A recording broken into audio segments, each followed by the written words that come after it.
আহ, জ্যামিতি ক্ষেত্রে চতুর্ভুজ কাকে বলে, তারপরে কি কি চতুর্ভুজ রয়েছে, ট্রাপিজিয়াম কি, ট্রাপিজিয়াম কাকে বলে, এর সংজ্ঞা এবং বৈশিষ্ট্য, তারপরে বর্গ বর্গ কাকে বলে, বর্গের চিত্র বৈশিষ্ট্য, তারপরে রম্বস কাকে বলে, রম্বসের সংজ্ঞা, চিত্র এবং বৈশিষ্ট্য, তারপরে আয়ত কাকে বলে, আয়ত সংজ্ঞা, চিত্র এবং বৈশিষ্ট্য, তারপরে সামান্তরিক কাকে বলে, সামান্তরিকের চিত্র, অঙ্কন এবং বৈশিষ্ট্য দেওয়া হলো।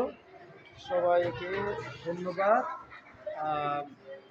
আজকে এই ভিডিওটা উপভোগ করার জন্য।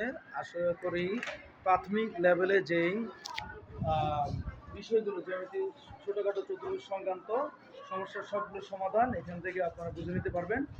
সবাইকে ধন্যবাদ। আল্লাহ হাফেজ।